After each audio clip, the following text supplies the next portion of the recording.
بسم اللہ الرحمن الرحیم۔ اللہ کے پیارے حبیب صلی اللہ علیہ وسلم نے شعبان کے آخری دن میں یہ واعظ بیان فرمایا۔ ائمہ احادیث نے اس کو اپنی کتب میں نقل فرمایا۔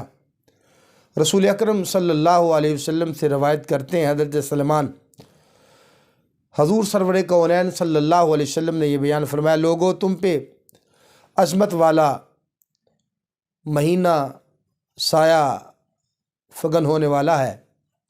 یہ وہ مہینہ ہے کہ جس میں ایک رات ایسی ہے جو 1000 مہینے سے بہتر ہے، اور اللہ تبارک و تعالیٰ نے اس کے روزے فرض کیے، اور اس کی راتوں میں قیام کرنا یعنی کہ نماز تراویح پڑھنا ثواب کی چیز بنائی ہے۔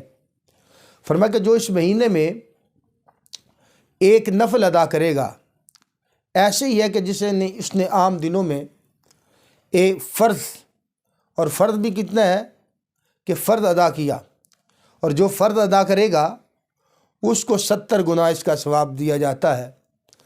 اور فرمایا کہ یہ مہینہ صبر کا مہینہ ہے۔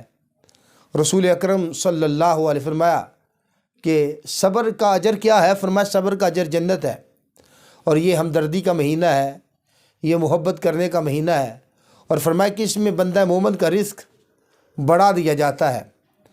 فرمایا کہ جو اس میں کسی روزے دار کو افطار کرائے گا تو اس کو سیم اتنا ہی ثواب ملے گا جتنا کہ روزہ رکھنے والے کو ثواب دیا گیا ہے، اور اس کے ثواب میں کمی نہیں آئے گی۔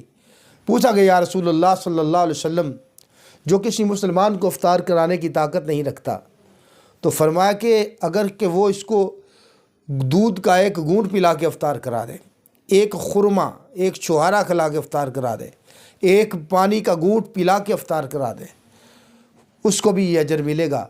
فرمایا کہ جو روزہ دار کو پیٹ بھر کر کھانا کھلائے گا، فرمایا اللہ تبارک و تعالیٰ اس کو میرے حوض سے پلائے گا، اور جو میرے حوض سے پیے گا پھر اس کو کبھی پیاس نہیں لگے گی۔ اور حضور صلی اللہ علیہ وسلم نے اس کی کیٹاگری کو بیان فرما دیا۔ فرمایا یہ وہ مہینہ ہے جس کا اول رحمت ہے، یہ وہ مہینہ ہے کہ جس کا درمیان مغفرت ہے، اور اس کا آخری جہنم سے آزادی کا مہینہ ہے۔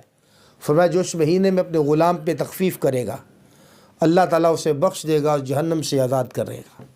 یہ حضور صلی اللہ علیہ وسلم کا فرمان بڑے پہلو کو احاطہ کرتا ہے۔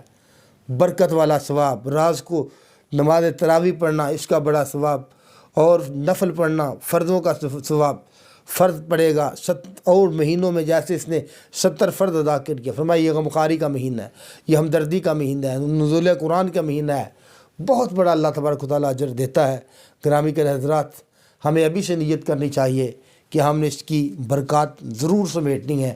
اللہ تعالیٰ ہمیں اس کی برکات سمیٹنے کی توفیق عنی عطا فرمائے۔